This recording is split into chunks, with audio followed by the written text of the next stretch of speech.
Fenty Wahyu Lestari, Denti Pristikaningrum, dan juga Rika Kusmawardani. Next slide. Protein tersusun atas gugus amina dan gugus karboksil. Kuantitas protein dalam suatu bahan dapat dianalisis secara kualitatif dan kuantitatif.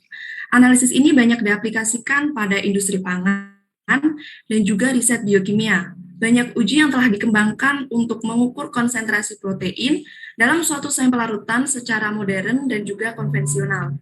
Metode analisis protein secara modern dapat berupa spektroskopi, kromatografi, dan lain sebagainya.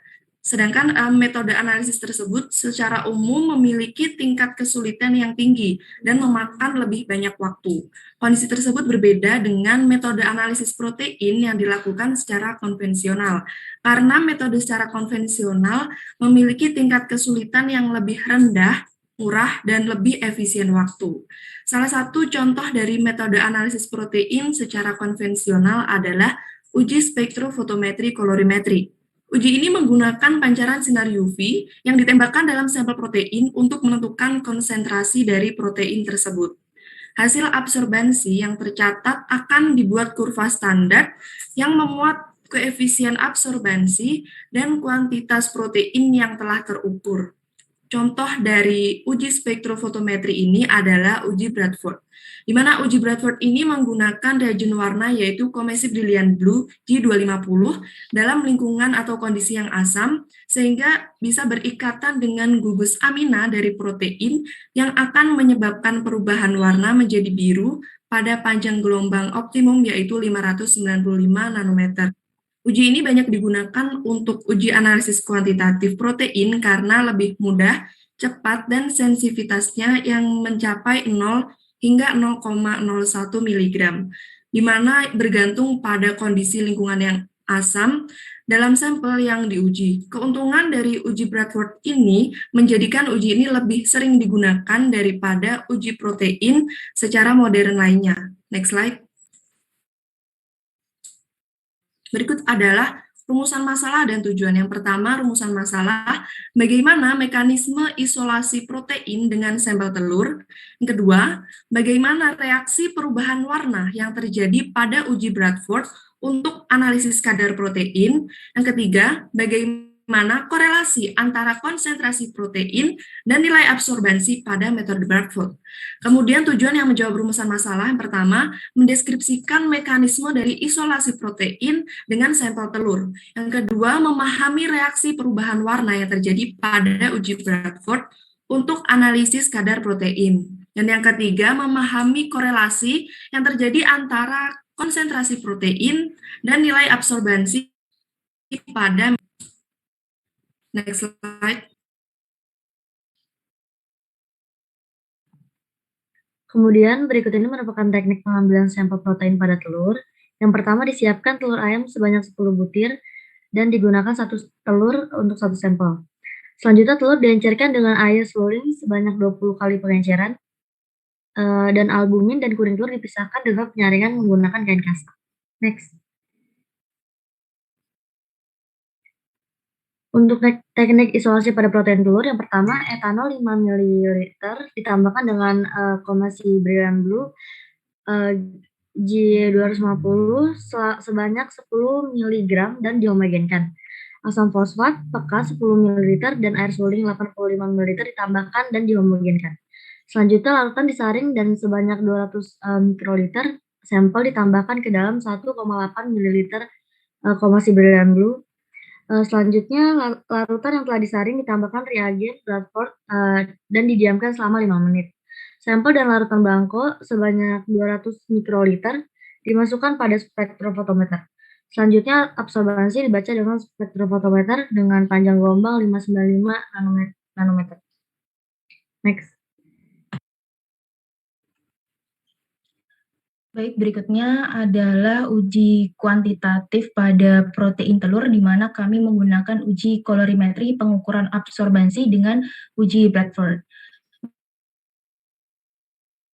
Nah, Uji Bradford itu sendiri merupakan warna komasi brilian blue, dan uji Bradford ini dapat diamati melalui perubahan warna komasi brilian blue G250 pada kondisi pH rendah atau dalam kondisi asam yang berwarna merah kecoklatan dan akan membentuk kompleks berwarna biru melalui mekanisme pengikatan, di mana pewarna komasi brilian blue ini akan berikatan dengan protein yang mengandung residu pada asam amino dengan rantai samping tirosin, triptofan, fenilalanin, arginin, histidin, dan leusin. Pada bagian SO3 main pada komasi brilian blue, ini akan berikatan dengan NH3+ pada residu protein sehingga menyebabkan perubahan warna reagent dari merah kecoklatan menjadi biru yang dapat diamati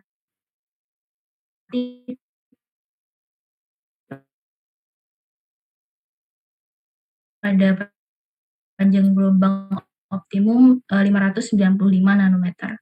Next.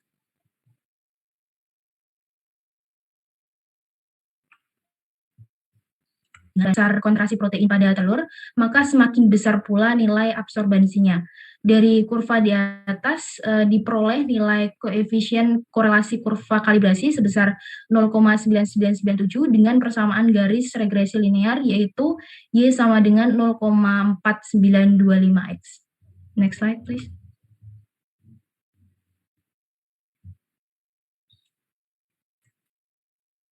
Berikut merupakan kesimpulan dari analisis kadar protein pada telur ayam dengan metode Bradford, di mana pada kesimpulan yang pertama yaitu mekanisme isolasi protein dengan sampel telur diawali dengan homogenasi antara etanol dengan komasi brilian blue, yang kemudian ditambahkan dengan asam fosfat pekat serta air suling.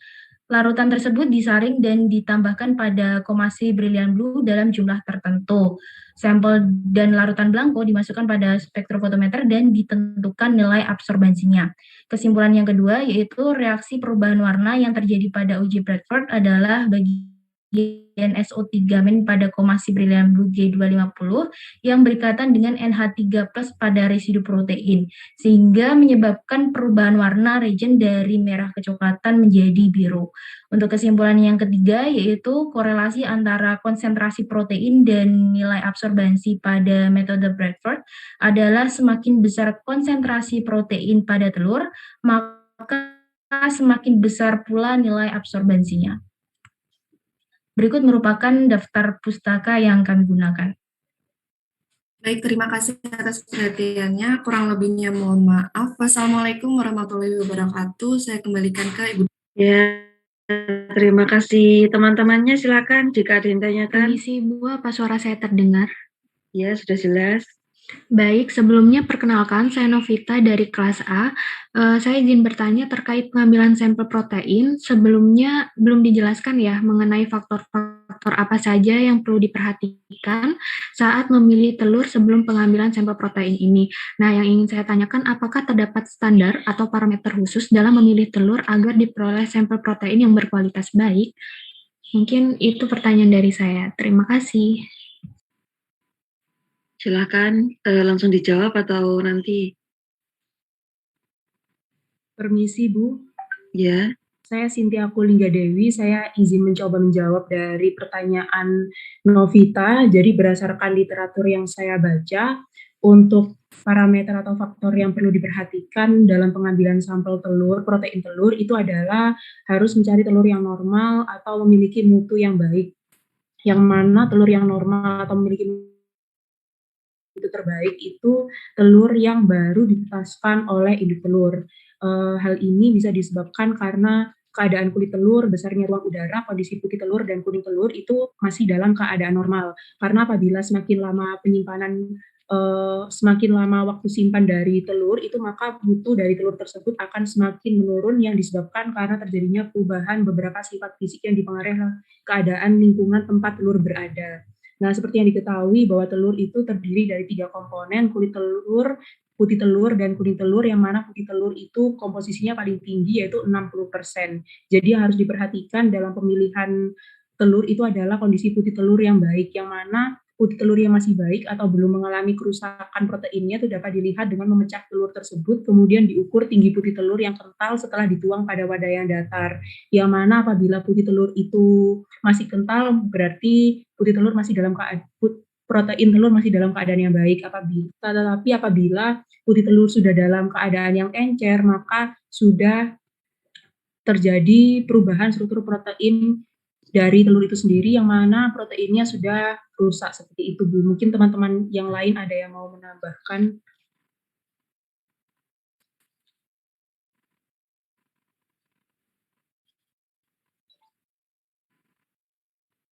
Ada yang menambahkan? Permisi, izin menambahkan.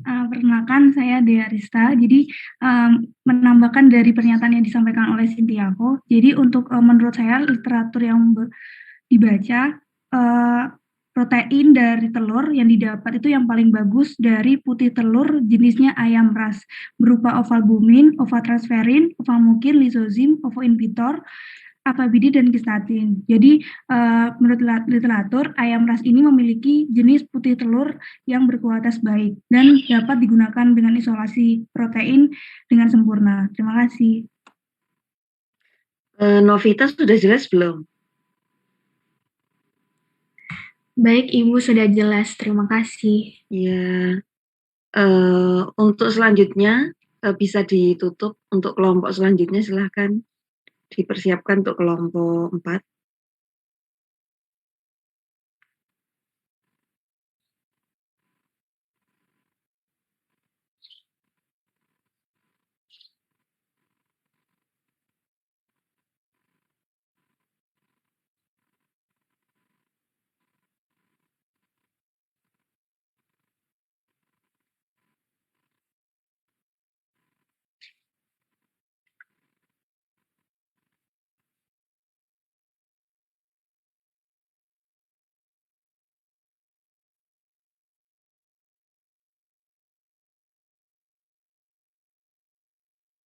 Yang presentasi suaranya belum ada ini.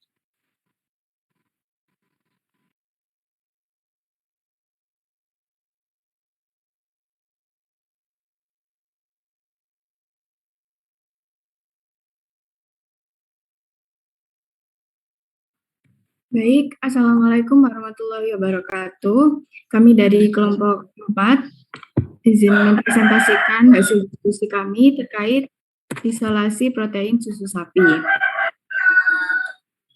Berikut nama anggota yang sudah tertera di dalam slide. Baik, selanjutnya adalah metode sampling protein susu sapi. Sapi yang akan diperah susunya harus dirawat dan diberi pakan dengan baik. Menurut jurnal yang diacu, sapi dirawat sesuai dengan kode Australia praktik perawatan dan pemanfaatan hewan untuk ilmiah.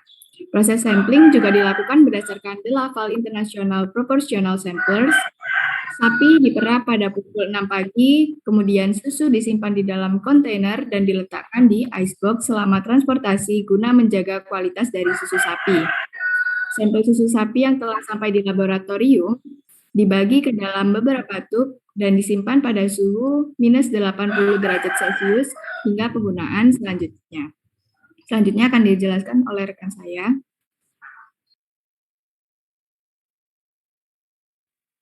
Selanjutnya, untuk isolasi protein, berdasarkan jurnal MODE-KK tahun 2015, langkah dalam isolasi protein dengan metode salting out yaitu yang pertama, susu disentrifugasi dengan kecepatan 16.000 rpm selama 45 menit pada suhu 4 derajat Celcius. Kemudian, pH susu diatur menjadi 4,5 dengan cara menambahkan HCl sebanyak 1 mol per liter dan pengukuran pH dilakukan dengan delta 320 pH meter. Kemudian, sampel susu dipanaskan dengan penanas air pada suhu 40 derajat Celcius selama 30 menit. Tujuan dari pemanasan ini adalah untuk mengendapkan kasein. Selanjutnya, dilakukan sentrifugasi kembali dengan kecepatan 16.000 rpm selama 20 menit pada suhu 4 derajat Celcius. Supernatan hasil sentrifugasi diendapkan dengan 50% amonium sulfat. Dan tahap terakhir dilakukan proses dialisis dan beku kering dalam freezer. Next. Selanjutnya, menurut Faccia JKK tahun 2011, Penambahan garam amonium sulfat pada isolasi protein dapat dilakukan pada tahap akhir isolasi. Tujuannya adalah untuk mendapatkan protein yang lebih pekat. Prinsip dari isolasi protein ini sendiri adalah dengan menggunakan salting out, adanya penambahan garam amonium sulfat yang jenuh membuat terjadinya adanya persaingan pengikatan air oleh garam dan protein. Konsentrasi garam yang semakin tinggi akan membuat garam lebih kuat mengikat air, sehingga gaya tarik-menarik lebih terjadi antar molekul protein. Hal inilah yang menyebabkan terjadinya pengendapan protein. Next. Baik, selanjutnya ada uji Biuret. Uji Biuret digunakan untuk menunjukkan adanya ikatan peptida dalam suatu zat yang diuji. Adanya ikatan peptida mengindikasikan adanya protein, dikarenakan asam amino berikatan dengan asam amino yang lain melalui ikatan peptida, membentuk protein. Next. Reagen yang digunakan, yang pertama ada NaOH. NaOH digunakan untuk membentuk suasana basa. Kemudian ada tembaga sulfat pentahidrat yang digunakan untuk sebagai reagen. Kemudian ada potasium tartrat yang mengandung Cu2+ yang berguna untuk stabilisasi ketika terjadi interaksi ion tembaga dengan peptida. Next. Selanjutnya ada mekanisme. Yang pertama, tabung reaksi disiapkan sejumlah sampel protein susu sapi dan ditambahkan 1 tabung blanko. Masing-masing tabung reaksi kemudian diisi dengan 3 ml per reaksi biuret. Setelah itu, tabung reaksi diisi sampel protein susu sapi sebanyak 1000 mikroliter dengan perincian bahwa 10 mikroliter sampel dilarutkan dengan 909. Tabung reaksi blanko diisi dengan 1000 mikroliter NaCl 0,9% saja. Kemudian masing-masing sampel di vortex lalu diinkubasi dengan suhu 37 derajat Celcius selama 30 menit. Setelah itu, sampel protein susu sapi dianalisis secara kuantitatif dengan menggunakan spektrofotometer pada panjang gelombang 540 hingga 550 nanometer. Kemudian kadar protein susu sapi dihitung dengan bantuan kurva standar. Kurva standar berdasarkan nilai absorbansi yang diperoleh. Setelah itu, reagen biuret akan bereaksi dengan ikatan peptida dalam protein untuk membentuk kompleks biru ke ungu yang dikenal sebagai kompleks biuret. Next.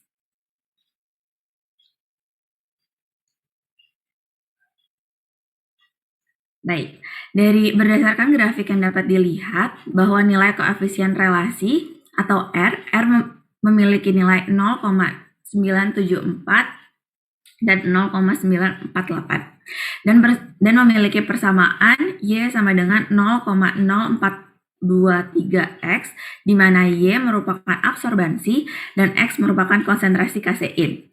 Namun pada pembacaan nilai absorbansi pada 215 nanometer untuk semua kisaran konsentrasi kasein terdapat beberapa nilai negatif yang menunjukkan dekomposisi kompleks biuret atau kehadiran protein yang memicu ion-ion tembaga bebas dari fosfor tertinggi. Meskipun demikian, korelasi koefisien yang berhubungan dengan pelepasan 215 nanometer lebih tinggi, kemudian menentukan di atas di bawah R 0,996. Oleh karena itu, kasein dapat ditentukan pada 215 nanometer. Next. Kesimpulan yang dapat kita ambil, uji kuantitatif protein susu memerlukan beberapa prosedur. Di antaranya adalah pengambilan sampel susu yang memerlukan penyimpanan pada suhu dingin. Berikutnya adalah isolasi protein dari susu yang dapat dilakukan dengan metode salting out menggunakan garam amonium sulfat. Endapan protein yang telah diperoleh dari isolasi dapat digunakan untuk uji kuantitatif metode biuret. Metode ini digunakan menggunakan reagen biuret untuk mendeteksi protein susu, utamanya kasein. Sekian presentasi dari kelompok kami, kurang lebihnya mohon maaf. Saya kembalikan lagi ke Ibu Dewi. Terima kasih presentasinya. Silakan teman-temannya. Ada yang tanyakan? Permisi, Bu. Ya, siapa ini? Ya, Septi. Septi apa Rifka? Septi dulu, Bu. Oh iya, silakan Septi. Kenalkan, saya Septi. Saya ingin tanya, di KPPT disebutkan bahwa pengambilan sampel susu kan pada pagi yang saya tanyakan, kenapa pengambilan sampel tersebut harus dilakukan pada pagi hari? Ada faktor tertentu pada pagi hari tersebut? Terima kasih. Ya, pertanyaannya kenapa kok diambil pada pagi hari? Apakah ada faktor khusus untuk mengambil pada pagi hari? Nah, silakan dijawab. Ya, permisi. Ya. Ya, saya Dia Aulia, izin mencoba menjawab ya. Jadi sebetulnya tidak selalu diperah pada pagi hari, namun sapi itu diperah pada pagi hari karena umumnya dapat menghasilkan susu yang lebih banyak. Namun, terdapat literatur lain yang menyanggah hal ini. Dijelaskan bahwa pemerahan susu sapi di pagi hari kurang baik karena pada jam tersebut, sapi perah baru bangun dan kedinginan suhu tubuh mereka masih kurang stabil. Namun apabila yang diperah adalah sapi PFH atau peranakan Friesian Holstein dengan karakteristik tubuh yang besar, dengan daya adaptasi terhadap iklim tropis yang baik, maka sapi PFH ini baik diperah susunya ketika pagi dan sore hari. Mungkin dari teman-teman lain ada yang ingin menambahkan? Untuk pengambilan apa itu? Sebentar. Untuk pengambilan sampelnya terutama, bukan pemerahannya ya. Jadi kalau di sini itu pengambilan sampel itu yang memang untuk protein, sampel susu sapi, itu yang paling bagus di pagi hari. Nah, kalau standarnya pagi hari itu jam 9 itu masih dikatakan pagi. Kalau kalian ke BBIB itu pemerahan susu biasanya tidak jam 6, tapi kadang-kadang jam 7, jam 8 itu. Biasanya jam 7 sampai jam 8 biasanya untuk pemerahan susu itu. Kalau di BBIB itu.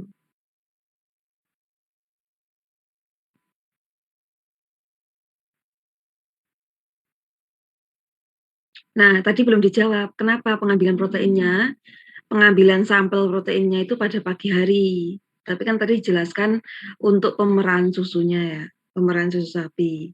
Nah, silakan dijawab untuk pengambilan sampelnya kenapa kok pagi hari?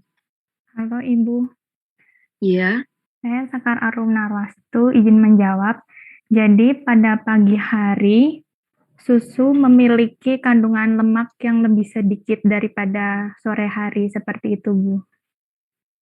Iya, jadi kalau jawabannya kurang tepat, bilangnya bukan lemak yang sedikit, tapi kandungan proteinnya yang lebih tinggi daripada sore hari, sehingga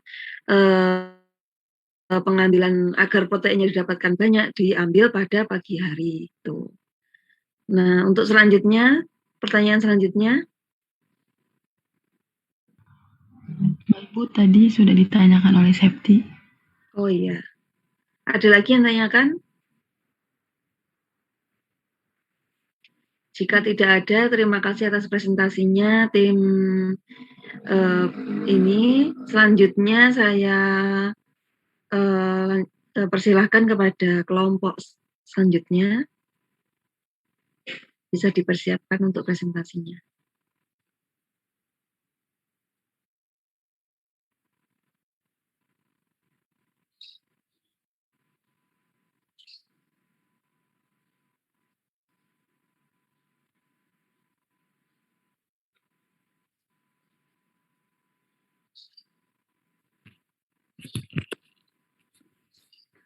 Baik, saya izin memulai presentasi.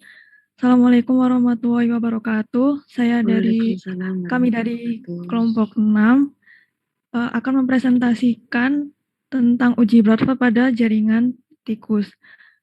Berikut ini adalah anggota dari kelompok kami, yaitu Faiza Nurabiba, Muhammad Zulfian, Trivasta Leliandira, Dewi Sulastri, Stefani, Fitri Rizky, Anggi Indria, Miratunisa, Tansania Febi, Berliana Niswa, Atika Mardika, Rafika Resti, dan Foni Masruro. Selanjutnya.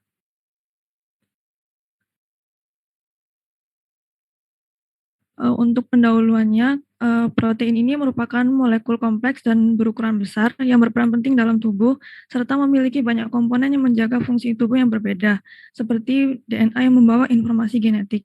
Protein juga merupakan blok pembangun yang penting dari otot, kulit, darah, dan tulang. Setiap protein ini juga memiliki peran spesifik dalam tubuh, seperti menginduksi aktivitas enzim, transportasi nutrien atau komponen biokimia melalui membran biologis yang berbeda-beda. Protein juga mampu menjaga pertumbuhan tubuh manusia dan menghasilkan energi sebagai nutrien. Untuk kandungan protein total dalam jaringan memegang peran penting untuk menjaga kesehatan makhluk hidup. Pemrofilan kandungan protein diperlukan untuk memahami hubungan antara konsentrasi protein dan aktivitas fisiologis. Pemrofilan kandungan protein ini mencakup identifikasi kandungan protein tertentu dalam kondisi spesifik dan dalam waktu tertentu. Penentuan kandungan protein dalam jaringan ini dilakukan dengan perbandingan referensi larutan yang mengandung bovine serum albumin dengan uji kuantitatif. Untuk uji kuantitatif yang dapat dilakukan dalam penentuan konsentrasi protein jaringan tikus ini, yaitu bisa menggunakan metode Biuret, uji Bradford, dan metode Lowry. Salah satu uji yang akan kami bahas lebih lanjut adalah uji Bradford. Untuk uji Bradford ini memiliki sejarah singkat, yakni uji protein ini dilakukan oleh Marion Bradford menggunakan pewarna kemasi brilliant blue untuk mendeteksi protein pada hemoglobin dan serum albumin, yang kemudian dikenal sebagai uji Bradford. Uji Bradford ini menggunakan pewarna kemasi brilliant blue yang dapat mengikat protein dan telah digunakan secara luas karena mudah dilakukan, cepat, dan relatif sensitif terhadap spesifitas untuk protein. Reagen yang digunakan dalam uji ini akan berikatan dengan protein dan memberikan warna biru yang menyerap pada panjang gelombang 590 nanometer pada spektrofotometer UV, dan kandungan protein dapat dilihat dari semakin besar intensitas warna yang dihasilkan. Jika intensitas warna yang dihasilkan semakin besar atau semakin pekat, maka semakin tinggi pula konsentrasi protein yang terkandung dalam sampel. Selanjutnya,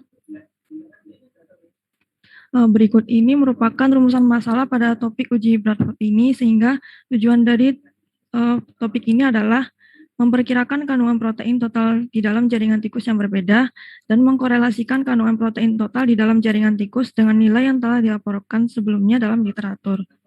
Selanjutnya.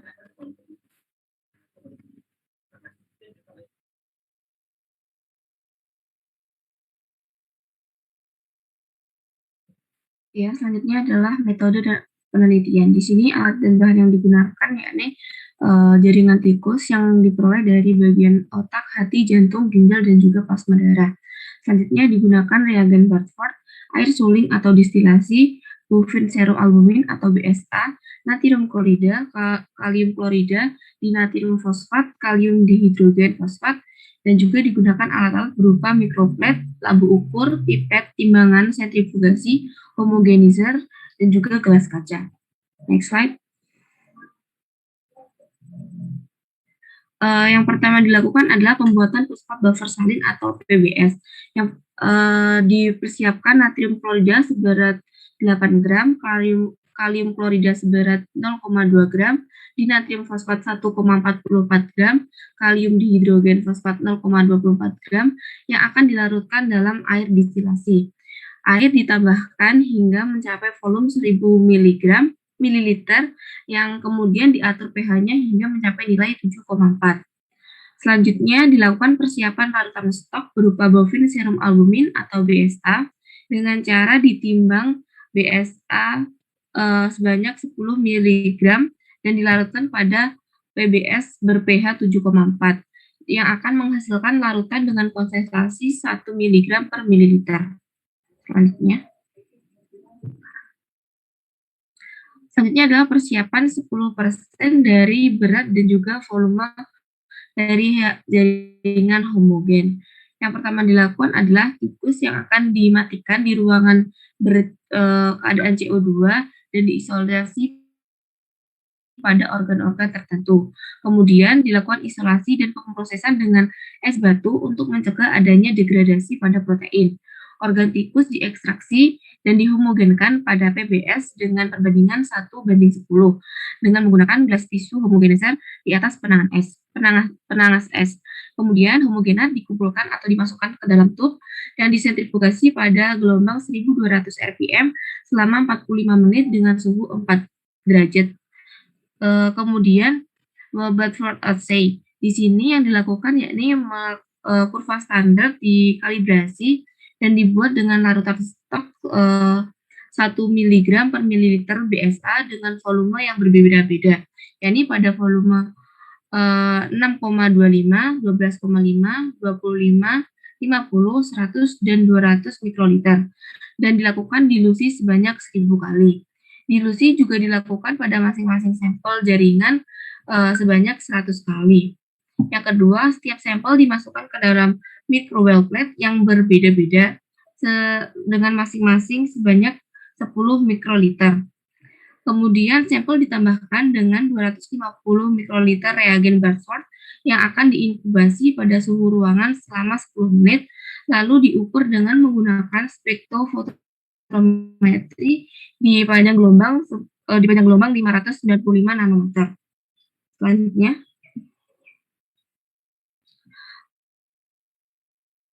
kemudian preparasi kurva standar. Di sini untuk menentukan nilai absorbensi diperoleh dari berbagai konsentrasi standar larutan BSA yang dihitung dengan pengurangan rata-rata absorbensi larutan blanko atau PBS dari setiap absorbensi larutan standar.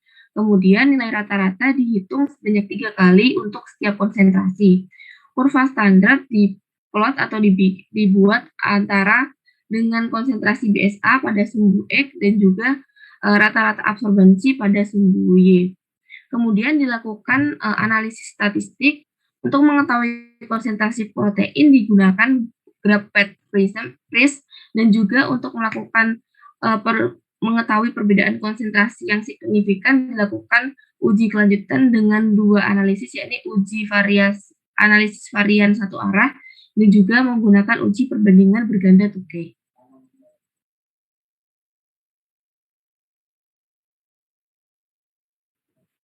Untuk hasil dan pembahasan berdasarkan tabel 1, hasil analisis kandungan protein dari jaringan tikus yang berbeda-beda didapatkan konsentrasi protein tertinggi yaitu pada sampel darah sebesar 61,27 kurang lebih 0,95 mg per mililiter, dan konsentrasi protein terendah terdapat pada sampel liver yaitu 6,74 kurang lebih 0,39 mg per gram.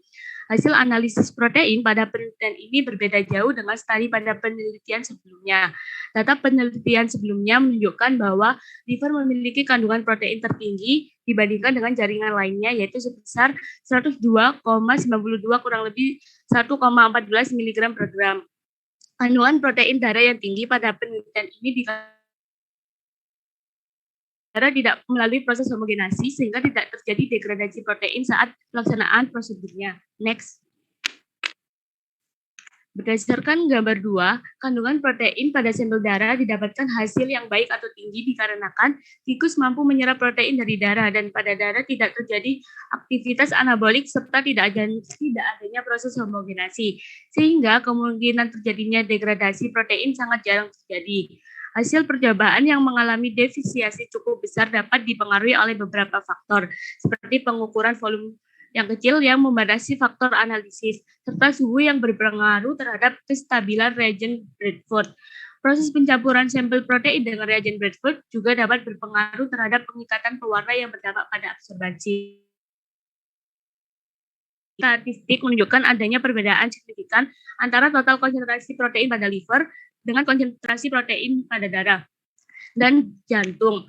Selain itu, juga konsentrasi protein pada otak dibandingkan dengan konsentrasi pada liver. Organ-organ seperti jantung, otak, dan liver sangat diperfusi dengan darah, dan konsentrasi protein total di liver umumnya ditemukan paling tinggi dibandingkan dengan jaringan yang lainnya. Hal tersebut kemungkinan karena pada liver terdapat metabolisme enzim seperti sintesis protein. Next. Kesimpulan yang diambil yaitu konsentrasi protein dari jaringan tikus yaitu jantung, otak, hati, ginjal, dan plasma darah diuji menggunakan uji Bradford. Hasil uji Bradford dari jaringan tersebut dianalisis secara statistik, lalu dibandingkan dengan protein total dalam darah yang mana berbeda secara signifikan dengan protein total pada jaringan jantung, otak, hati, ginjal, dan plasma darah. Hal tersebut menunjukkan bahwa tikus mengalami degenerasi protein pada jaringannya. Next slide. Berikut daftar pustaka yang kami gunakan. Baik, sekian presentasi dari kelompok 6. Apabila ada kurang lebihnya mohon maaf, kami kembalikan kepada Bu Dewi. Terima kasih. Baik, saya lanjutkan untuk Bu Dewi masih ada keperluan. Apa ada pertanyaan dari audiens? Permisi Bu, saya izin bertanya. Ya, sebut nama dan kelas ya, baik yang Ya. tanya maupun jawab. Ya, permisi, perkenalkan nama saya Ajeng Hanum dari kelas B. Izin bertanya, sebelumnya terima kasih untuk kelompok 6 yang telah menyajikan presentasinya.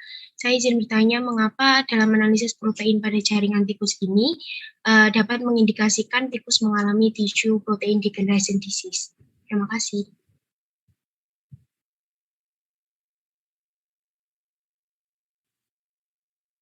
Oke, silakan dijawab. Baik, nama saya Stefani Kurnia Safitri dari kelompok 6 kelas B, izin menjawab. Kalau misalnya dari sumber yang dikutip di jurnal itu dikatakan bahwa ada yang namanya biochemical marker yang terdiri dari total protein, albumin, sama hemoglobin.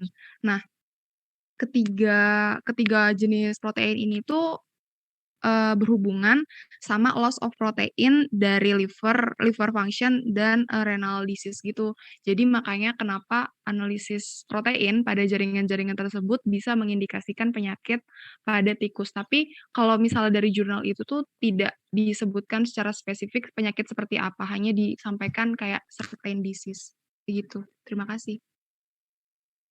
Mungkin teman-teman yang lain ingin menambahkan. Ya, silakan yang mau menambahkan. Atau yang lain ada pertanyaan lagi?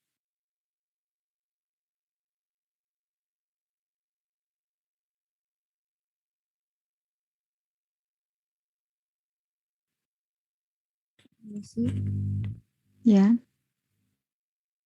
Iya, nama saya Naila Salsabila, saya dari kelas C, izin bertanya boleh apa diizinkan? Yes. Apa kira-kira dari pengujian ini kalau misalnya jenis asam amino yang dikandung sama sampel itu beda-beda kan jenisnya banyak gitu sama amino, itu bakal bisa mempengaruhi perubahan warna pada pada sampel gitu. Misalnya kalau misalnya udah dikasih reagen, perubahan warnanya itu bakal terpengaruhi karena jenis asam amino yang dikandung itu beda gitu.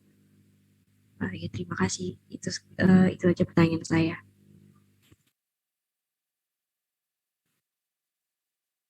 Apa suara saya terdengar? Ya, terdengar.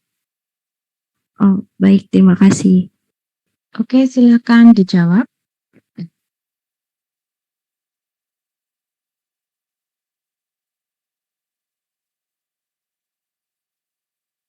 Perubahan warna apa ada kaitan dengan jenis asam amino, seperti itu ya intinya.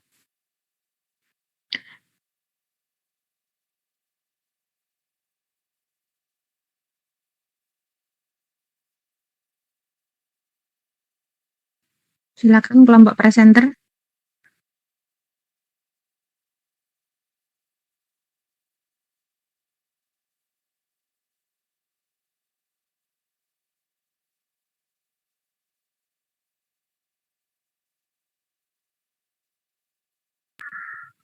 Saya Stefani Kurnia Safitri, izin menjawab. Dari literatur yang saya baca itu kalau tidak salah Bradford itu emang ada jenis protein tertentu yang bisa dideteksi gitu yang sensitif. Tapi kalau misalnya saya agak lupa protein seperti apa yang bisa dideteksi, tapi kalau misalnya pertanyaannya bisa mempengaruhi atau tidak, ya jawabannya bisa mempengaruhi kalau misalnya menurut saya. Mungkin teman-teman yang lain ingin membantu menjawab. Terima kasih.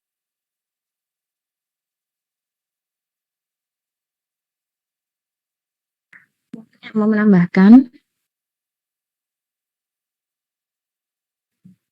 Foni dari kelompok 6 ingin menambahkan. Untuk perbedaan asam amino sendiri, yang saya ketahui apabila jenis protein yang penting jenis protein yang digunakan itu dalam keadaan basah sehingga dapat berikatan dengan reagen Bradford seperti itu yang dalam keadaan asam. Apabila protein tidak dalam keadaan basah tidak dapat berikatan sehingga hasilnya akan mempengaruhi pewarnaan yang terjadi seperti itu. Mungkin teman-teman yang lain bisa menambahkan. Terima kasih.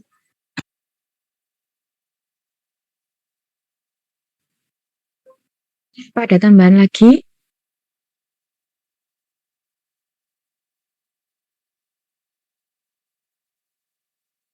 Apakah dari penanya tadi sudah jelas untuk jawabannya? Iya Bu, sudah cukup menjawab. Ya, yang jelas untuk analisa protein tadi kalau menggunakan reagen Bradford kan kemarin hasilnya warnanya biru ya. Nah, yang bisa terdeteksi di situ ya menghasilkan warna biru semua. Yang membedakan mana yang biru muda, biru tua itu tergantung sama kadar dari protein pada sampel. Jadi tidak akan menghasilkan warna misalnya jadi merah atau hijau gitu enggak ya, tapi tetap biru, cuma ada yang muda, ada yang tua. Dan rendah sekali kemarin kan agak coklat ya. Jadi tidak berubah menjadi biru. Oke, kalau tidak ada pertanyaan lagi, silakan dilanjutkan untuk presenter berikutnya.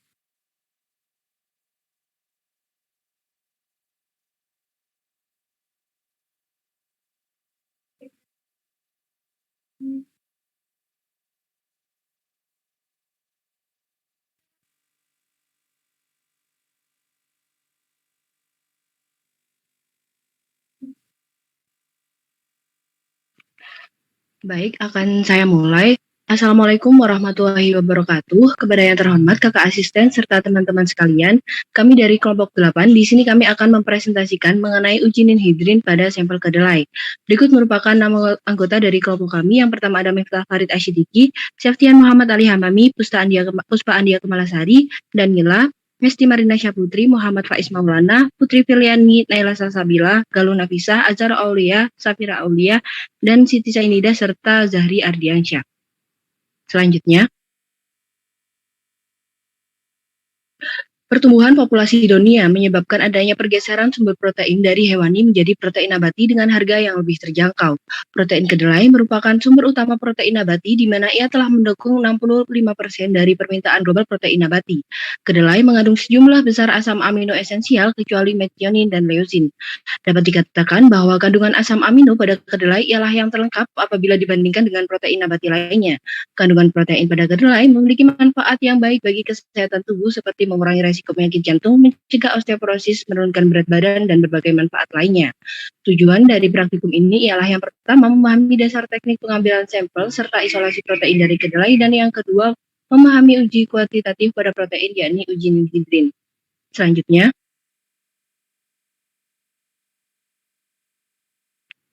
sebelum dilakukan uji, terlebih dahulu protein harus diisolasi untuk memisahkan dengan komponen-komponen lainnya. Kacang kedelai digiling dan diayak dengan ayakan 60 mesh. Sebelum dilakukan isolasi protein, terlebih dahulu dilakukan analisis proksimat pada tabung kacang kedelai untuk mengetahui komposisi kimianya. Uji ini mengacu pada jurnal yang kami gunakan, namun bukan merupakan langkah utama sehingga dapat disesuaikan dengan analisis yang akan dilakukan. Isolasi protein sampel diawali dengan penghilangan lemak. Sampel yang telah dihaluskan direndam dalam heksana dengan rasio 1:5 selama 1 jam pada suhu ruang. Kemudian dilakukan sentrifugasi pada 8.000 G-force selama 15 menit pada suhu 4 derajat Celcius. Supernatant yang diperoleh selanjutnya dibuang dan sedangkan pelet akan diekstraksi kembali sebanyak 2 kali untuk menghilangkan kandungan lemak yang masih tersisa. Sampel bebas lemak dicampur dengan Aquades dengan rasio 1:10 dan kemudian pH suspensi dinaikkan hingga 8 dengan menggunakan NaOH 1N. Diaduk selama 90 menit pada suhu ruang dan disentrifugasi dengan 10.000 G-force selama 30 menit pada suhu 4 derajat Celcius. Nilai pH supernatant yang diperoleh diturunkan hingga 4,5 dengan menggunakan HCl1N, lalu disentrifugasi lagi selama 20 menit. Supernatant yang diperoleh selanjutnya dibuang, sedangkan endapan protein diambil dan dikeringkan dengan pengeringan beku. Selanjutnya, ninhidrin merupakan reagen kimia yang digunakan dalam uji kuantitatif asam amino melalui kromatografi. Ninhidrin akan bereaksi dengan asam amino primer dan membentuk produk yang berwarna ungu diukur menggunakan spektrofotometer pada absorbensi 570 nanometer. Uji ninhidrin ini banyak digunakan dalam teknik bioanalitik seperti analisis asam amino karena sensitivitasnya. Ninhidrin memiliki struktur 1, 2, 3 trichlorhydrin yang diberi nama oleh Abdelhelden dan Smith. Reaksi antara asam amino dan aminanya menghasilkan suatu warna dan bereaksi menjadi 2,2-dihydroxinden 1,3-dion atau disebut reagen Pullmans. Uji ninhidrin dapat digunakan dalam analisis kuantitatif asam amino dan untuk mendeteksi sidik jari untuk keperluan forensik. Selain itu, uji ninhidrin juga dapat digunakan untuk mendeteksi residu protein pada instrumen bedah. Selanjutnya, prinsip kerja ninhidrin.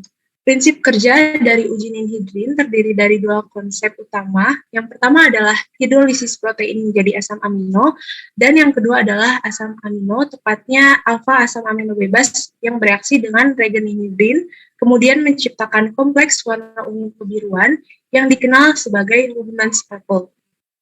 Ninhidrin berperan sebagai oksidator kuat yang menyebabkan terjadinya pembentukan aldehid dari alfa asam amino yang disebut sebagai deaminasi oksidatif dan juga mereduksi aldehid pada ninhidrin. Kedua reaksi ini kemudian melepaskan karbon dioksida dan amonia selama proses. Amonia yang dilepaskan selama reaksi kemudian bereaksi dengan ninhidrin dan komponen yang tereduksi membentuk diketohidrin. Dan diketohidrin inilah yang membentuk warna Luhmann's purple. Selanjutnya, berdasarkan jurnal yang diacu, berikut merupakan alat bahan yang digunakan dalam penelitian ini. Yang pertama ada tepung kedelai tanpa lemak, yang kedua ada sampel berupa bubuk SPI, yaitu beku dan keringkan yang memiliki kandungan protein sebesar 85,6% dan juga terkandung kadar air sebesar 8%. Kemudian yang ketiga terdapat larutan reagen ninhidrin dan UA atau asam ulosilat sebesar 99%. Dan yang keempat berupa sampel standar kayu ceri dengan dimensi 50 mm kali 127 mm dan kali 5 mm. Next slide. Nah, berikut merupakan metode yang digunakan berdasarkan jurnal yang kami acu. Yang pertama adalah larutan dari preaksi ninhidrin sebanyak 1 ml dicampurkan dengan masing-masing sampel sebanyak 2 ml yang terdiri atas 20% dari protein seluruh yang diencerkan sebanyak 200 kali untuk memastikan absorbansi pada ukuran 570 nanometer di bawah 1,0. Yang kedua, sampel kemudian dimasukkan ke dalam penangas air mendidih selama 10 menit, kemudian didinginkan hingga mencapai suhu kamar. Yang ketiga, ditambahkan sebanyak 5 ml etanol, 95% ke setiap sampel. Dan yang keempat, absorbasi sampel pada 570 nanometer dan diukur, serta dibandingkan dengan kurva standar untuk menentukan konsentrasi dari gugus amino. Next slide. Berikut merupakan hasil dan pembahasan berdasarkan jurnal yang kami acu. Reaksi ninhidrin diawali dengan reaksi hidrolisis protein, yang mana menjadi asam amino. Jika sampel mengandung protein, maka asam amino akan bereaksi dengan ninhidrin dan menghasilkan senyawa kompleks yang berwarna ungu kebiruan. Terlampir pada tabel 1 didapatkan bahwa asam amino bebas dalam isolat protein kedelai sebelum dan sesudah direaksikan dengan asam undesilinat diuji menggunakan reagen ninhidrin. Di mana pada hasil ini terlihat perbandingan antara kontrol itu SPI dengan juga asam undesilinat. Di mana ketika semakin banyak konsentrasi dari asam undesilinat itu semakin kecil juga konsentrasi dari gugus aminonya. Jadi SPI di sini semakin besar, maka semakin besar itu gugus aminonya. Jadi di sini ada beberapa perbandingan, terlihat bahwa pada kontrol itu hanya SPI saja itu memiliki konsentrasi 8,25 mol per mililiter. Sedangkan ketika di yang sebelah ujung itu SPI banding UA 1:1 memiliki konsentrasi yang jauh menurun karena memiliki konsentrasi UA yang tinggi, yaitu sebesar 0,86 mol per mililiter. Hal ini mengindikasikan terdapat reaksi kuat antara gugus karboksil dan dari asam undesilinat dan asam amino dari SPI tersebut. Next slide. Berikut merupakan contoh kurva standar dari uji ninhidrin, di mana absorbansi memiliki berbanding lurus ya dengan konsentrasi dari ninhidrinnya. Next slide. Ya, untuk kesimpulannya, berdasarkan dari jurnal yang dan diacu sebelumnya, uji ninhidrin pada kedelai dilakukan untuk mengetahui keberadaan dan konsentrasi gugus amino yang terdapat pada protein kedelai dalam bentuk SPI, soy protein isolates atau isolasi protein kedelai, di mana asam amino bereaksi dengan ninhidrin dan menghasilkan senyawa kompleks yang berwarna ungu kebiruan. Terdapat juga reaksi kuat antara gugus karboksil dari asam undesilinat asam amino. dari SPI atau isolat protein kedelai tadi, yang terindikasi jika semakin tinggi tadi atau asam undesilinat maka akan semakin menurun konsentrasi dari gugus amino. Begitupun sebaliknya ketika SPI-nya meningkat maka akan semakin meningkat konsentrasi dari gugus amino. Next slide. Berikut merupakan referensi yang menjadi acuan pada presentasi kali ini. Kurang lebih mohon maaf. Silakan pada teman-teman yang ingin bertanya. Kurang lebih mohon maaf. Terima kasih. Assalamualaikum warahmatullahi wabarakatuh. Waalaikumsalam warahmatullahi wabarakatuh. Baik, silakan yang mau bertanya. Baik, apakah saya termasuk? Ya, masuk. Saya Infantamatia dari Biologi C. Izin bertanya kepada kelompok 8. Tadi kan dijelaskan bahwa adanya penaikan dan penurunan pH dalam isolasi protein kedelai tersebut. Nah, mengapa diperlukan adanya penaikan dan penurunan pH dalam isolasi protein kedelai tersebut? Terima kasih.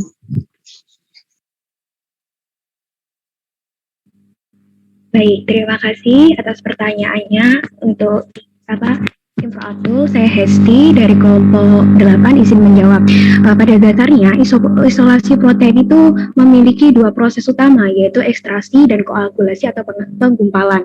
Nah, di dalam proses itu digunakan basa dan asam yang berturut-turut untuk menyukseskan proses ekstraksi dan penggumpalan itu tadi. Nah, setelah tadi dilakukan ekstraksi menggunakan heksana untuk memisahkan lemak, dilanjutkan proses koagulasi ini tadi, yaitu yang pertama dengan penambahan NaOH. Nah, penambahan NaOH ini yang mana pH-nya kan di atas titik isoelektrik ya, mengakibatkan sebagian besar asam amino akan bermuatan negatif yang tolak menolak sehingga interaksi antara residu asam amino menjadi minimum, yang berarti kelarutan protein akan meningkat selama proses isolasi dan akan menghasilkan rendemen yang meningkat.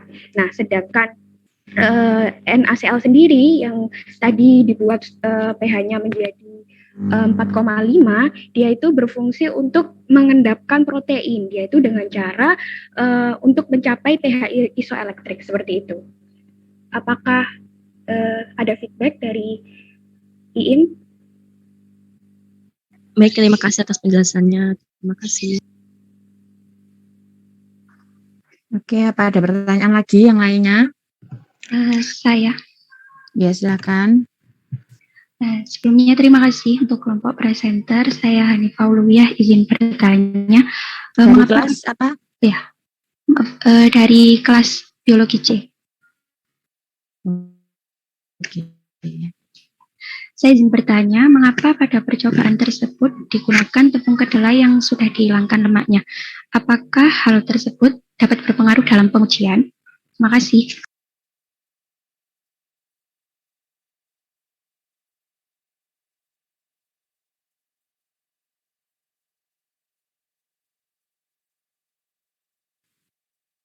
Silakan kelompok presenter.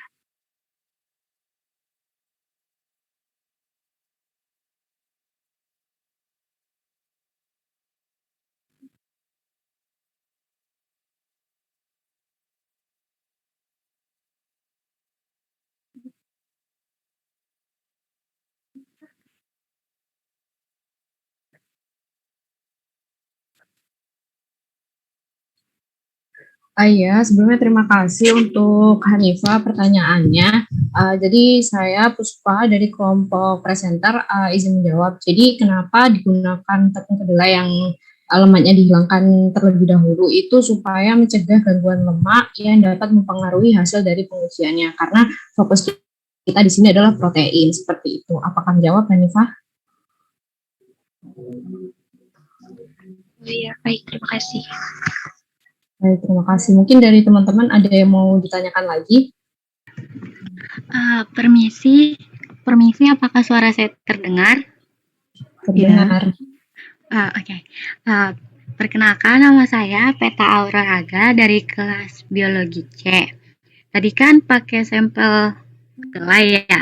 Nah, menurut kelompok ini bagaimana sih ciri-ciri kedelai yang baik untuk sampel uji? Terima kasih.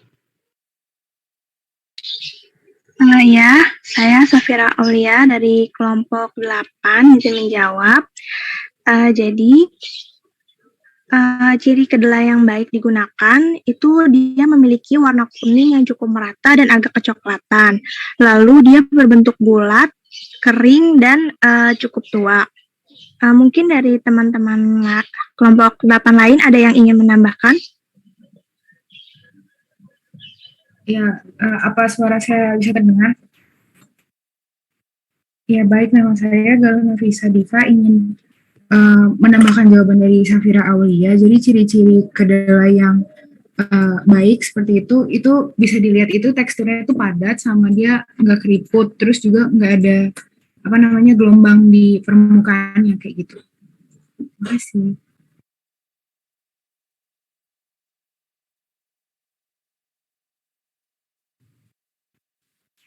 Oke, baik, jawabannya sudah jelas? Sudah. Terima kasih. Ya, ada pertanyaan lagi? Kalau tidak ada bisa ditutup ya. Kita ke presenter berikutnya. Ya, baik, sepertinya sudah cukup jelas ya untuk diskusi kita kali ini. Terima kasih teman-teman atas perhatiannya. Mohon maaf apabila ada kesalahan. Kami tutup. Wassalamualaikum warahmatullahi wabarakatuh. Kami kembalikan kepada Bu Erna Dia.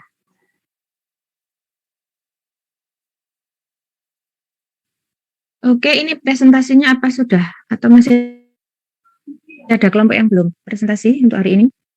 Masih ada satu lagi, Bu. Oke, silahkan. Langsung saja.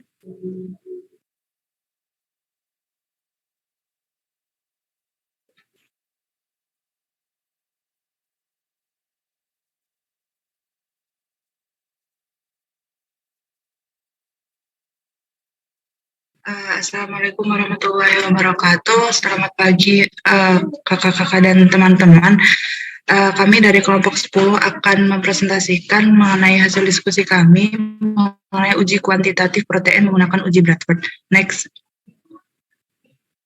Dengan anggota kelompok 10 sendiri ada Julis Ardianto Victorius Ndraha, Peta Aurora Aga, Infraatul Mardiah, Rahilin Nadiroh, Rashida Ulanur Zaman, Kasturi Amalia Salsabil, Nur Illah Khomsia, Febrian Atika Ramadhani, Suci Noviana Astuti, Rahel Saskia Andini, Dea Leoni Karismata, Abida Rifki Zahidah, dan Hanifah Uluyah. Selanjutnya untuk pendahuluan, yaitu uji Bradford merupakan uji pengukuran kandungan protein total dari suatu sampel.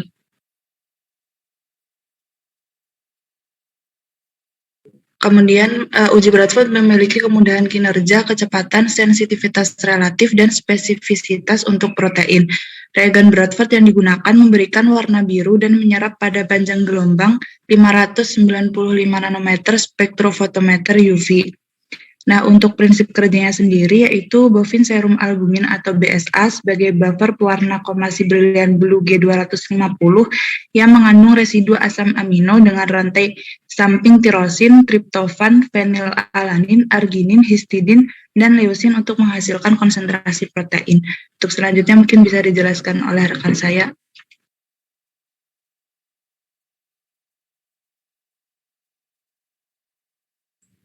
Baik. Untuk berikutnya adalah metode, di mana yang pertama itu dipersiapkan metodenya dipersiapkan ikan dulu, di mana ikan ini akan diberi pemeliharaan selama 32 minggu, lalu setelah minggu ke-32 ikan di setiap kolam itu dipilih secara acak untuk dianalisis ekspresi gen terkait metabolisme, aktivitas enzim, dan kandungan glikogen yang melalui metabolit darah, hati, dan jaringan otot.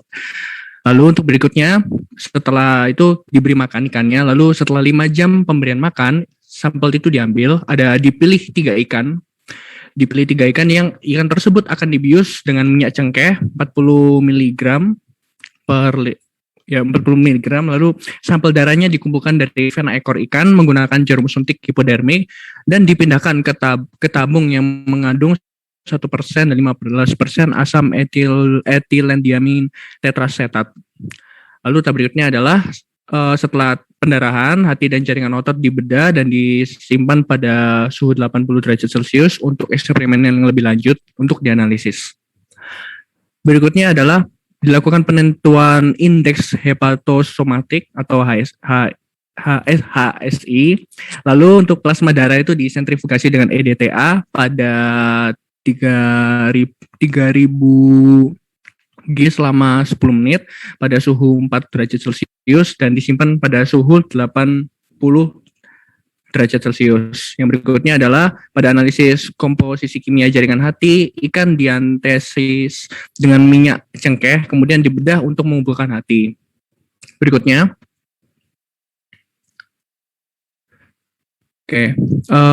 Sampel hati yang telah dikumpulkan dan disimpan itu dimaserasi dengan air deionisasi. Lalu ekstrak yang mengandung protein hati itu dipisah pada bagian padatannya, setelah itu disentrifugasi dengan kecepatan 13.000 rpm dalam ultrasentrifus dan didinginkan hingga 4 derajat Celcius. Kemudian dipindahkan ke tabung Eppendorf dan digunakan untuk uji kuantitas dari kandungan protein itu. Next. Ya, berikutnya adalah presipitasi protein dan resolubilisasi. Yang pertama, protein dalam ekstrak diendapkan dengan mencampur sampel dengan larutan dingin aseton 80%, volume per volume dengan perbandingan 1:4. Untuk satunya itu sampel dan 4-nya itu aseton. Dan endapan protein disentrifugasi pada 10.000 rpm selama 10 menit dalam ultrasentrifugasi dan berpendingin dan supernatanya itu dibuang. Selanjutnya adalah dicuci sebanyak 2 kali dengan larutan yang sama dan digunakan untuk pengendapan. Lalu sebagian dari endapan protein dilarutkan kembali dalam buffer tris HCl pada 1 mol per liter dengan pH 6,8 untuk kuantifikasi kandungan protein total. Dan endapan protein yang tersisa dilarutkan kembali dalam buffer yang mengandung endapan protein dilarutkan kembali dalam buffer yang mengandung urea 7 mol per liter, diurea 2 mol per liter, dan CHAPS 2%, massa per volume, ampolites 0,5% volume per volume, pH 3-10, bromophenol blue 0,002% dan 2,8 mg DTT. Dan next. Berikutnya adalah uji Bradford, di mana uji ini dilakukan menggunakan BSA sebagai standarnya, lalu kurva kalibrasi analitik dibuat dengan kisaran 25 sampai 100 mikrogram per mililiter, lalu mulai dari solusi larutan stok standar 500 mikrogram per mililiter BSA dengan buffer yang sama yang digunakan dalam resolubilisasi protein. Kemudian sampel yang diencarkan pada buffer yang sama dan kapanpun digunakan.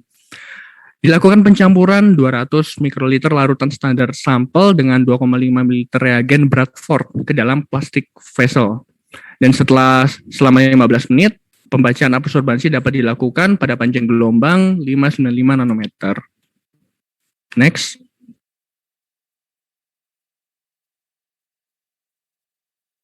Baik, sebelumnya perkenalkan saya Rahili Nadiro akan menjelaskan tentang hasil dan pembahasan.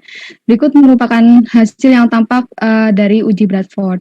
Larutan yang diuji terdiri dari larutan blanko, larutan standar BSA, dan larutan sampel. Terlihat pada gambar 2, terdapat perbedaan pada tingkat kepekatan larutan sampel. Nah, perubahan warna biru yang dihasilkan berbanding lurus dengan konsentrasi protein total pada sampel. Maka dari itu, semakin pekat warna biru pada sampel, konsentrasi protein pada larutan berarti semakin tinggi. Selanjutnya,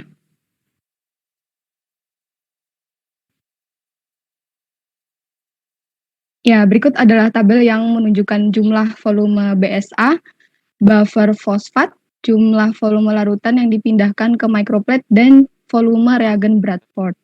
Setiap larutan standar dilakukan sebanyak 2 kali pengulangan. Ini terlihat ya, ada 1A, 2A, lalu 3A, 4A, dan seterusnya. Jadi setiap konsentrasi ini ada dibuat dua larutan. Kemudian pada sisi kanan ini terlihat hasil pengukuran absorbansi. Bisa selanjutnya? Ya, untuk ini berikut ada tabel yang menunjukkan jumlah volume larutan sampel. Perbedaan dari tabel sebelumnya ada pada ini ya, larutan BSA itu diganti menjadi larutan sampel. Berikutnya. Ya, ini sehingga dari larutan sampel yang memiliki konsentrasi protein total tertinggi, yaitu sampel kode 7C dan 8C dengan rata-rata konsentrasi protein 1175 mikrogram per mili. Selanjutnya.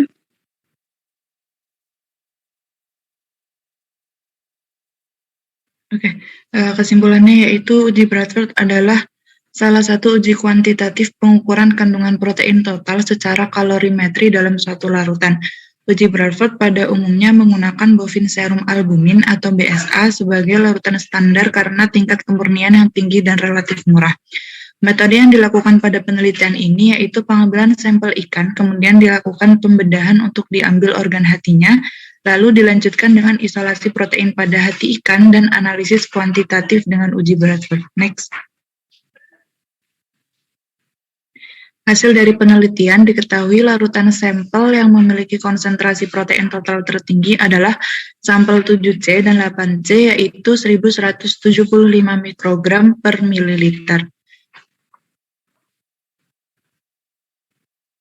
Berikut merupakan daftar pustaka yang kami gunakan. Mungkin sekian presentasi dari kelompok 10. Jika ada yang ingin ditanyakan, kami persilakan. Ya, silakan yang mau bertanya langsung saja. Permisi. Ya, Assalamualaikum warahmatullahi wabarakatuh. Nama saya Putri Firliani dari kelas Biologi C. Izin bertanya, mengapa pada penelitian ini itu sampel ikan yang digunakan untuk identifikasi itu harus ikan yang umurnya itu setelah minggu ke-32.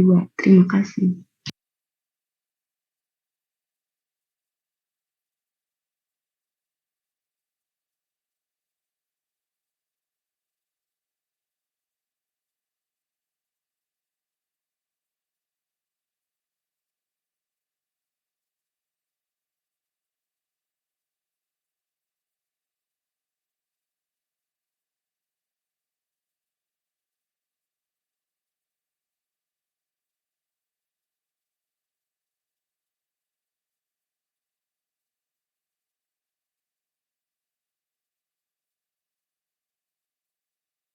Oke, mungkin untuk pertanyaannya bisa kami tampung dulu. Mungkin dari teman-teman yang lain, apakah masih ada yang ingin bertanya? Halo, ya nama saya Danila dari kelompok 8, izin bertanya mengenai metode yang tadi digunakan, bahwa tadi ada namanya penggunaan PDTA, itu apakah ada alasan khusus kenapa harus PDTA dan apakah bisa diganti saat yang sentrifugasinya itu? Terima kasih.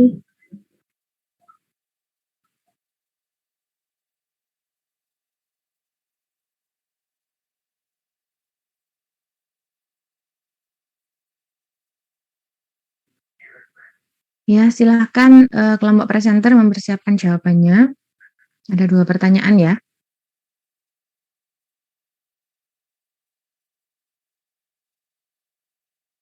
Atau dari audiens mungkin ada 1 lagi pertanyaan.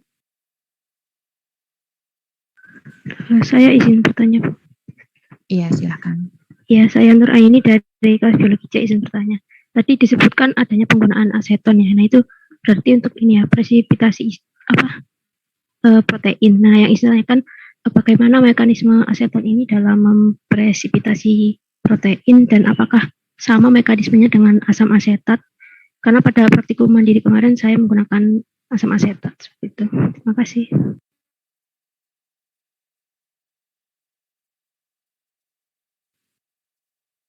Oke, ada 3 pertanyaan, silakan dijawab kelompok presenter.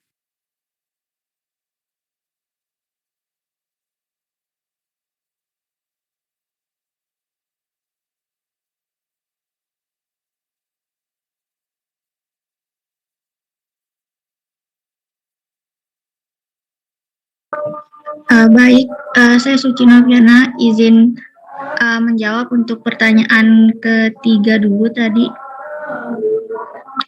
Jadi penggunaan aseton untuk presipitasi protein pada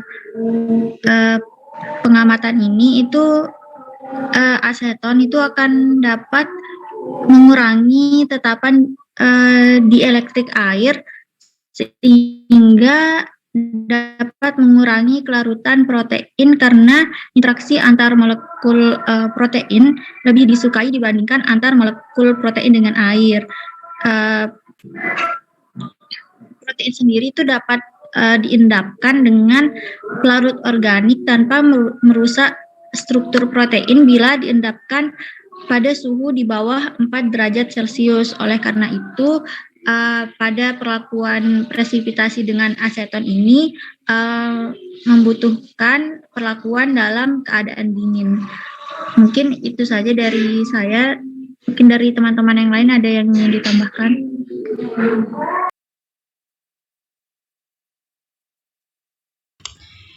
Iya, saya izin menambahkan pertanyaan tadi yang mengenai asam asetat, mekanisme dari asam asetat apakah sama dengan yang aseton. Jadi kebetulan saya itu kemarin juga menggunakan asam asetat itu sebagai presipitasi protein saat praktikum sederhana. Nah, jadi mekanismenya itu penambahan asam asetat pada sampel yang digunakan ini dapat menyebabkan denaturasi struktur protein sehingga protein ini akan mengendap. Denaturasi ini menyebabkan perubahan pada struktur sekunder, tersier, dan kuartener molekul protein tanpa terjadinya pemecahan ikatan-ikatan kovalen. Selain itu, denaturasi ini akan menyebabkan rusaknya ikatan hidrogen, ikatan hidrofobik, ikatan geram, dan terbentuknya lipatan molekul.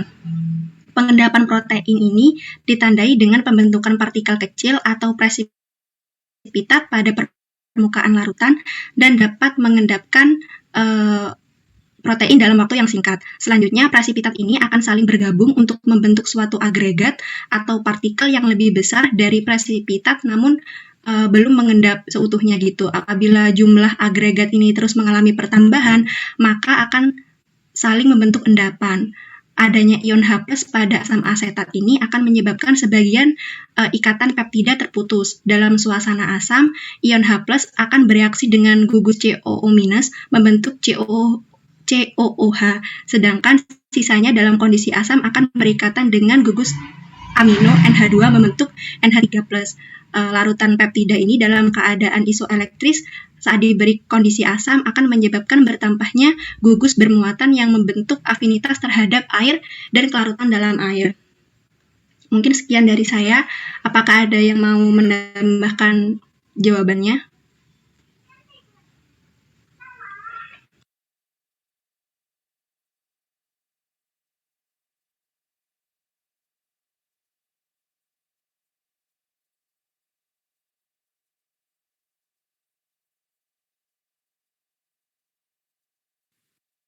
Ada yang mau tambahkan atau menjawab pertanyaan yang lainnya?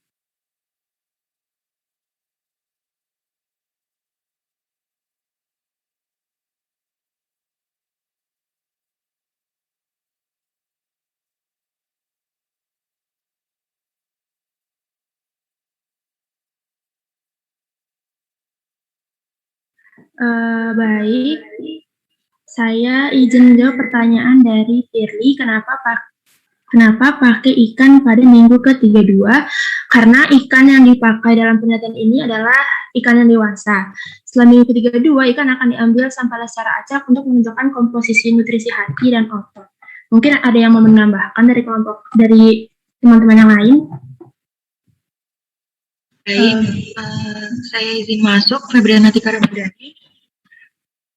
Menurut saya, mengapa diambil sampelnya untuk identifikasi dari kuantitas protein pada uji Bradford ini pada minggu ke-32 dan yang diambil adalah ikan dewasa karena pada ikan dewasa telah mengalami perkembangan dari sebelumnya mulai dari dia kecil, remaja hingga dia memasuki fase dewasa.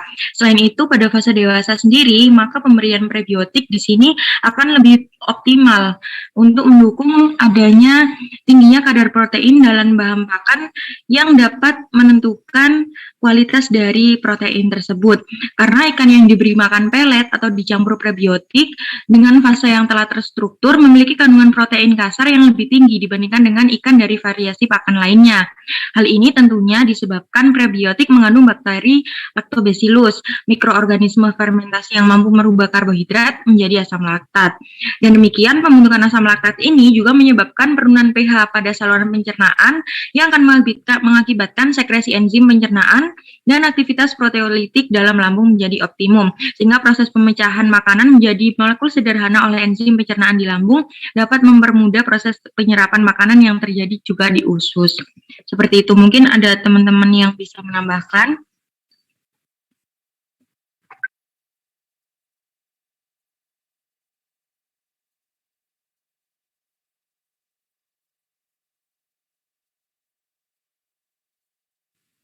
Maaf, yang jawab sebelum Febrian tadi siapa? Naysila Saskia. Naysila, oke.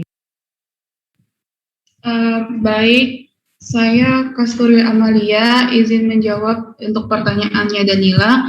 Penambahan EDTA itu dilakukan untuk memisahkan antara sel darah dengan plasma darah. Mungkin apabila ada yang ingin menambahkan.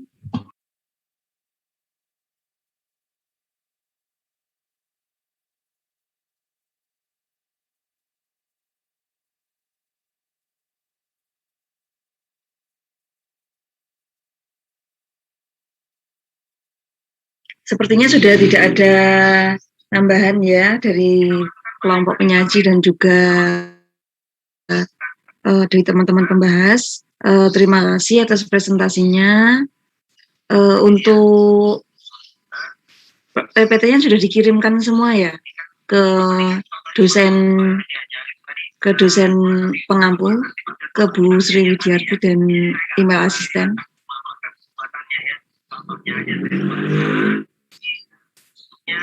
Dari kelas A sudah, Bu. Oh iya. Yang lain? Kelas B dan C? Kalau dari kelas C sudah. Kelas C sudah, Bu. Oke, berarti sudah semua. Sebelum saya tutup untuk praktikum hari ini, untuk minggu depan itu ujian akhir praktikum ya. Materinya terkait dengan protein, nanti kira-kira ada 40-50 soal. Nanti soalnya akan di-share di GCR pukul 9. Mungkin dikasih waktu sampai pukul 10, jadi mengerjakannya pukul 9 sampai 10. Setelah itu sudah tidak bisa submit di atas jam 10. Untuk acara minggu depan karena praktikum terakhir, untuk minggu depan tidak ada pertemuan Zoom ya, sehingga hari ini adalah pertemuan Zoom meeting terakhir. Sebelum saya akhiri, ada yang tanyakan? Oh ya, untuk presensinya jangan lupa diisi. Dan jangan lupa untuk mengisi presensi yang ada di Siam. Jadi ada 2, di Siam dan juga di link ini.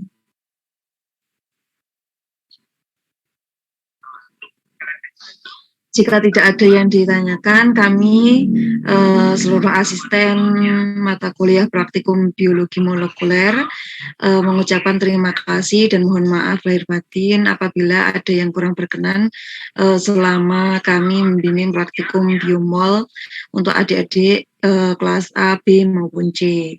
Terima kasih atas perhatiannya. Saya tutup praktikum pada hari ini. Assalamualaikum warahmatullahi wabarakatuh.